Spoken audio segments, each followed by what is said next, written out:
வீடியோக்குள்ள போறதுக்கு முன்னாடி சேனலை சப்ஸ்கிரைப் பண்ணி வச்சுக்கோங்க. கூட இருக்கிற அந்த பெல் ஐகானையும் கிளிக் பண்ணிக்கோங்க.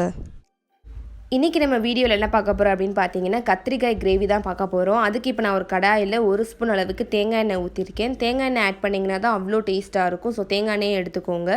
அடுத்து நான் அதில் 3 ஸ்பூன் அளவுக்கு மல்லி ஆட் பண்ணிக்கிறேன். இந்த ரெசிபி பார்த்தீங்கன்னா எங்கள் அம்மா எங்கிட்ட ஷேர் பண்ண ரெசிபி தான் இது. அவ்வளோ டேஸ்ட்டாக இருக்கும் இந்த கத்திரிக்காய் கிரேவி. கண்டிப்பாக நீங்களும் ட்ரை பண்ணி பாருங்கள். இப்போ நான் இதில் 1 ஸ்பூன் அளவுக்கு சீரகம் ஆட் பண்ணியிருக்கேன். அடுத்து 1/2 ஸ்பூன் வெந்தயம். அடுத்து இது கூட காய்ந்த மிளகாய். நான் ஒரு 6 to 7 காய்ந்த மிளகாய் எடுத்திருக்கேன். நீங்கள் உங்கள் காரத்துக்கு தகுந்த மாதிரி காய்ந்த மிளகாய் எடுத்துக்கோங்க. அடுத்து இதில் நான் பெருங்காய கட்டி ஆட் பண்ணிக்கிறேன். ஒருவேளை உங்ககிட்ட பெருங்காய கட்டி இல்லை அப்படின்னா நீங்கள் பெருங்காயத்தூள் சேர்த்துக்கோங்க. இது எல்லாத்தையுமே பார்த்தீங்கன்னா நமக்கு வாசனை வர அளவுக்கு நல்லா வறுத்துக்கலாம். இது கூட இப்போ நான் கொஞ்சம் கருவேப்பிலையும் ஆட் பண்ணிக்கிறேன். ஆட் பண்ணிவிட்டு இப்போ நம்ம அதை வாசனை வர அளவுக்கு நல்லா வறுத்துக்கலாம். இப்போது வாசனை வர அளவுக்கு நல்லா வறுத்தாச்சு. இப்போ நம்ம இதை மிக்சியில் பொடி பண்ணிக்கலாம். தண்ணியெலாம் எதுவும் ஊற்றாமல் மிக்சியில் பொடி பண்ணி எடுத்துக்கோங்க.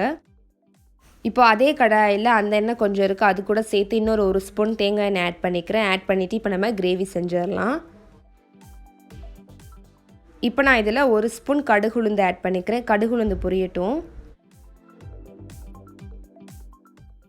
இப்போ நம்ம இதில் கொஞ்சமாக கருவேப்பிலை சேர்த்துடலாம். சேர்த்துட்டு இது கூட நம்ம வெட்டி வச்சுருக்க கத்திரிக்காய் ஆட் பண்ணிக்கலாம். நான் வந்து பார்த்தீங்கன்னா 1/4 கிலோ கத்திரிக்காயை கட் பண்ணி வச்சுருக்கேன். இந்த மாதிரி நீளமாக கட் பண்ணிக்கோங்க கத்திரிக்காயை. கத்திரிக்காயை இந்த அளவுக்கு நல்லா வதக்கிக்கோங்க. இப்போ நான் இதில் புளிச்சாறு ஆட் பண்ணிக்க போகிறேன். நான் ஒரு சின்ன நெல்லிக்காய் அளவுக்கு புளி எடுத்து அதை கெட்டியாக தண்ணியில் பிழிஞ்சு வச்சுருக்கேன். ரொம்ப தண்ணியாக இல்லாமல் இந்த மாதிரி கெட்டியாக எடுத்துக்கோங்க. இப்போ நம்ம இதில் ஆட் பண்ணிடலாம்.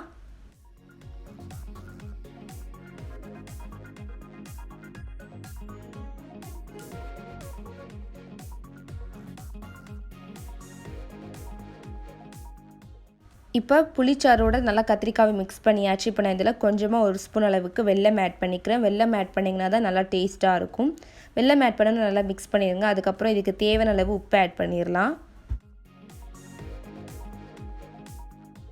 இப்போ நம்ம இதில் வறுத்து அரைச்சதை ஆட் பண்ணிக்கலாம். பாருங்கள், நான் கொஞ்சம் கொரன்னு அரைச்சிருக்கேன்.